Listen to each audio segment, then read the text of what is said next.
Well, I was going to ask all three of you about how the bidding process has changed over the last 5-10 years. And when we had our pre-discussion, the issue of increasing professionalism came up. Now, how would you, David, first of all, how does that relate to your experiences? Have you seen an increase in professionalism, or what's fundamentally shifted in your view over the last few years in this whole field? Well, I think what's changed for us is what we have done. That I went back 5 years, we weren't doing any sort of bid.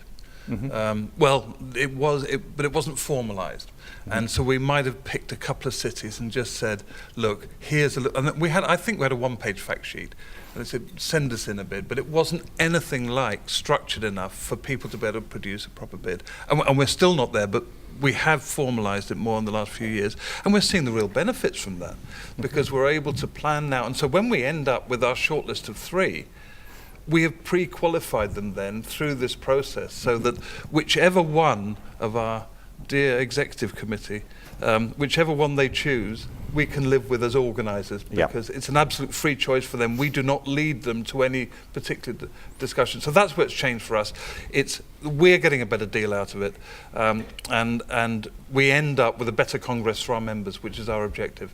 I haven't been in it quite long enough to know what's changed on the other side, except I sense more competitive spirit year by year by year.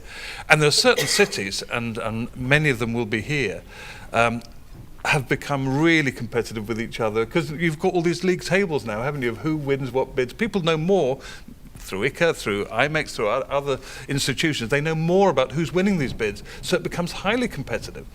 Hence, I guess, why all these people are here. One reason, yes. Okay. We have this bidding system since many years now, and we try to improve it each time, because we learn. We learn a lot. We ask the convention centers, the convention bureaus, what was difficult to read, what was not so easy to understand, etc., etc. So we found out recently that we have 3 blocks in our bidding system. One is, of course, public transport and its environment, etc., and our membership and the market. The market for our members, the market for us as membership development. Logistics and operations, meaning convention center, exhibition, etc., it's a big block, and the finance. Each block has the same value. Mm-hmm. Now, what we found out recently, we had our bidding process for 2017, which was decided in April this year, that we are not focusing enough on our strategy as association. Big mistake. Mm-hmm. And a new thing which I learned from one of the unsuccessful cities for the 2017 is that this city, which worked in a good partnership with all bodies in the city, asked us to have a debriefing. And I think this is a very clever idea. I do too. Mm-hmm.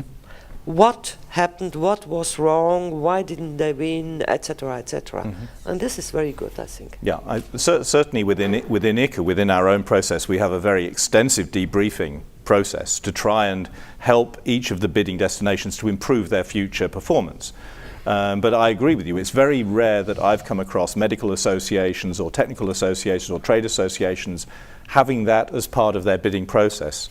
And in fact, when we put together a booklet on decision-making criteria and processes as something for ICCA members, and actually we produced it for the international association community.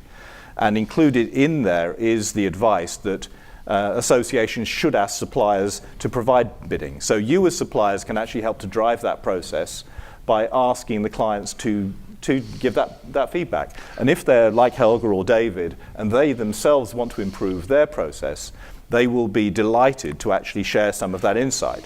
So it will help you to avoid common mistakes, help you to improve things at the margin, and often winning versus losing can be down to very, very fine margins. And it can also help to make the decision-making process by our executive committee or your board much more professional, because if they know at the end of it, they've got to justify more about why they made the decisions, more than just putting a hand in the air for Brussels or whatever, then that makes them think. So we now make them write down their key reasons why they chose or didn't choose one of the key cities. And we say to them, we're going to keep this in our office in Zurich. So in years to come, if people would say, why did you choose this city? Because people change.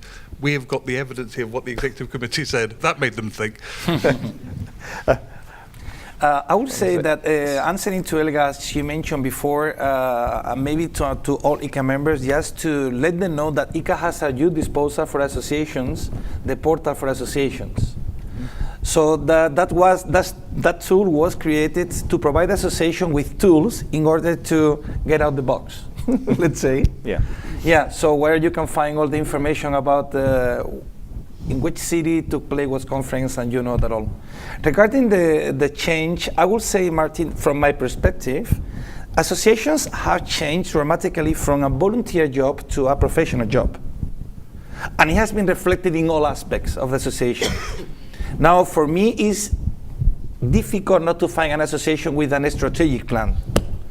I can tell you, in ICCA, in our RFP for our Congress, for upcoming years, the strategic issues are very important for us. What are strategic issues for one association? Membership development, membership retention, how we can be the main stakeholder in our industry. So in my opinion, Martin, everything has changed from volunteer to professional, and all that has been, of course, included in the request for proposal process. Yeah. And it's one of the things I picked up here actually this week. This is by no means clients coming in and just saying things.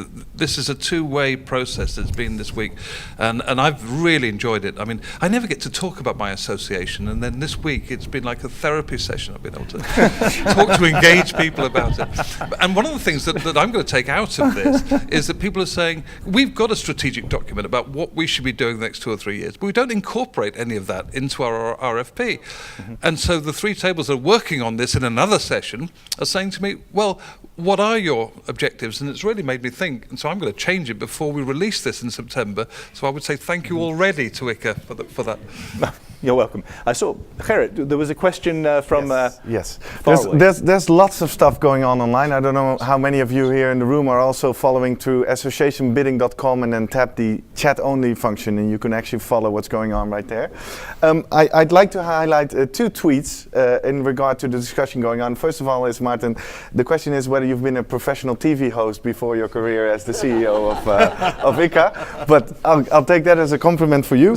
But the question is from Martin Bowl, who says it's about logistics and all these different topics you address, but I don't hear anybody on the panel talking about the science and education legacy of a destination and how that fits in the shortlisting process.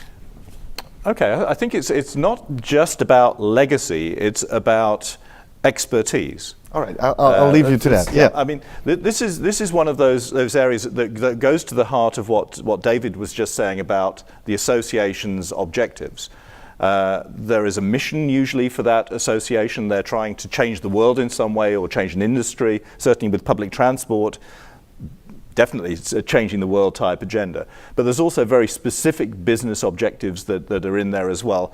And that can link into how a destination presents its assets, whether it's research and development institutes, whether it's a university which is lacking in a certain area which needs to have expertise built forward. I always typically say that you can win on your strengths, but you can also win on having weaknesses or gaps in your knowledge.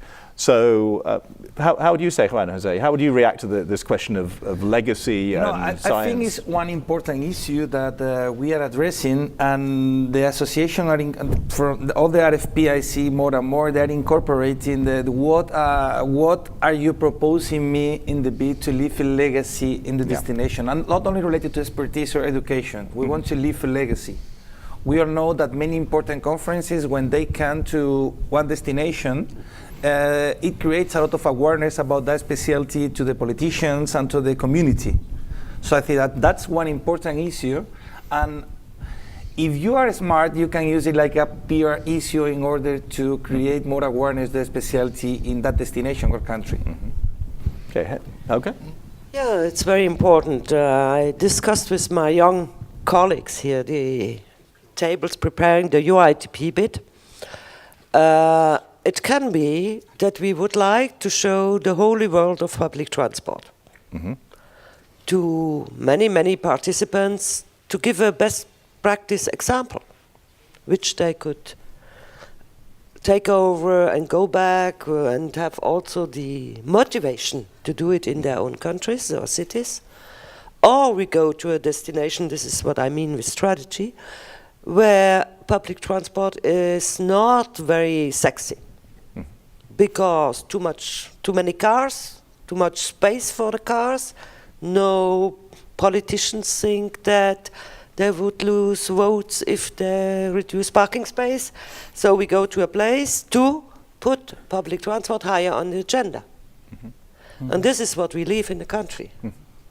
And it's for 2 years. We call our winning city the capital of the world capital of public transport for 2 years.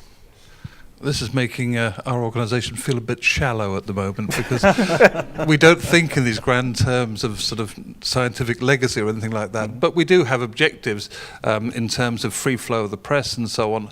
But that wouldn't necessarily be focused on the Congress.